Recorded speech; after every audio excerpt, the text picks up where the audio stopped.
स्वागत है आप सभी का हमारे चैनल NSG के नॉलेज पर। मैं आपके लिए जीएस के 1500 प्रश्नों की सीरीज लेकर आया हूं। मैं आपको उन्हीं प्रश्नों को कराऊंगा जो आपके एग्ज़ाम में बार बार पूछे जाते हैं। आइए स्टार्ट करते हैं। पहला प्रश्न दिया है, हीमोग्लोबिन किसके प्रति अधिक आकर्षण प्रकट करता है? इसका आंसर है कार्बन मोनोऑक्साइड। अगला प्रश्न दिया है, किस प्रकार का जल पूर्ण रूप से अशुद्धि मुक्त होता है? इसका आंसर है अशुद्ध जल, डिस्टिल्ड वाटर। अगला प्रश्न है, किन किरणों से त्वचा को हानि पहुंचती है? इसका आंसर है पराबैंगनी किरणें। अगला प्रश्न है, ऐसी कौन सी ग्रीन हाउस गैस है जो ओजोन को ह्रास करती है? इसका आंसर है क्लोरोफ्लोरोकार्बन। इसका फॉर्मूला होता है CCl3F। अगला प्रश्न है, कौन सा कोशिकांग कोशिकीय श्वसन के लिए उत्तरदायी है? इसका आंसर है माइटोकॉन्ड्रिया। आगे चलते हैं। अब अगला प्रश्न दिया है, प्रकाश संश्लेषण प्रक्रिया में ऑक्सीजन उत्पादन का स्रोत क्या है? इसका आंसर है जल।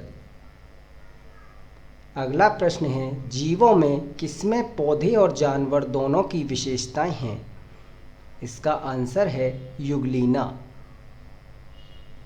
अगला प्रश्न दिया है, कौन सा अम्ल मनुष्य के आमाशय में संश्लेषित होता है? इसका आंसर है हाइड्रोक्लोरिक अम्ल, जिसे इंग्लिश में हाइड्रोक्लोरिक एसिड बोला जाता है। अगला प्रश्न है, एल्कोहल पानी की अपेक्षा शीघ्र वाष्पशील पदार्थ है। यह आपसे पूछा है क्यों होता है? क्योंकि उसका क्वथनांक पानी से कम होता है। अगला प्रश्न दिया है, MRI मशीन में किसका प्रयोग किया जाता है? चुंबकीय तरंगों का प्रयोग किया जाता है। आगे चलते हैं। अगला प्रश्न है, आकाश और समुद्र की नीलिमा को नापने के लिए प्रयोग की जाने वाली युक्ति है क्यानोमीटर। अगला प्रश्न है, परमाणु द्रव्यमान संख्या किस प्रकार ज्ञात की जाती है? प्रोटॉन तथा न्यूट्रॉनों की संख्या के कुल योग से। अगला प्रश्न है, लोहे पर जंग लगने से लोहे पर क्या प्रभाव पड़ता है? इसका आंसर है लोहे का भार बढ़ जाता है। अगला प्रश्न है, लिटमस की प्राप्ति किससे होती है? इसका आंसर है लाइकेन से। अगला प्रश्न है, कौन सी धातु अन्य धातुओं के साथ अमलगम बनाती है? इसका आंसर है पारा, जिसे इंग्लिश में मरकरी बोला जाता है। आगे चलते हैं। अगला प्रश्न है, किसी प्राणी कोशिका के अंदर जीव द्रव्य में सर्वाधिक अकार्बनिक संगठन कौन सा है?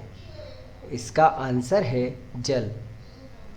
अगला प्रश्न है, लघुपतन के दौरान विद्युत परिपथ में प्रवाहित होने वाली धारा पर क्या प्रभाव पड़ता है? इसका आंसर है तत्काल बढ़ जाती है। अगला प्रश्न है, शहद में कौन सी शर्करा प्रमुख है? फ्रक्टोस इसका सही आंसर है। अगला प्रश्न है, कार्बन का सर्वाधिक स्थायी रूप कौन सा है? इसका सही आंसर है ग्रेफाइट। अगला प्रश्न है, ड्रॉपसी रोग किसमें अपमिश्रण के कारण होता है? इसका सही आंसर है सरसों का तेल। आगे चलते हैं। अब अगला प्रश्न है, बर्नौली सिद्धांत किस नियम पर आधारित है? इसका सही आंसर है ऊर्जा संरक्षण। अगला प्रश्न है, किसी झील की जिसकी ऊपरी सतह हिमशीतित होकर बर्फ बन जाती है, तली पर जल का तापमान लगभग क्या होता है? वो होता है 4 डिग्री सेल्सियस।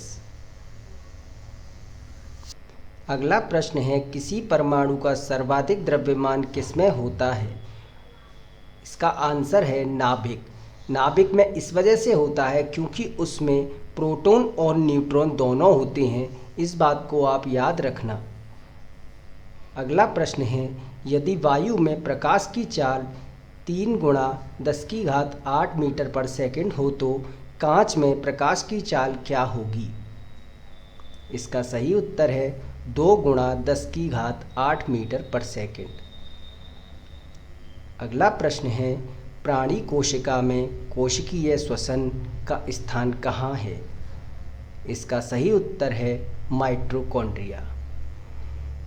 आशा है आपको ये वीडियो अच्छा लगा होगा। अगर अच्छा लगे तो चैनल को सब्सक्राइब करें और कमेंट करके ज़रूर बताएं।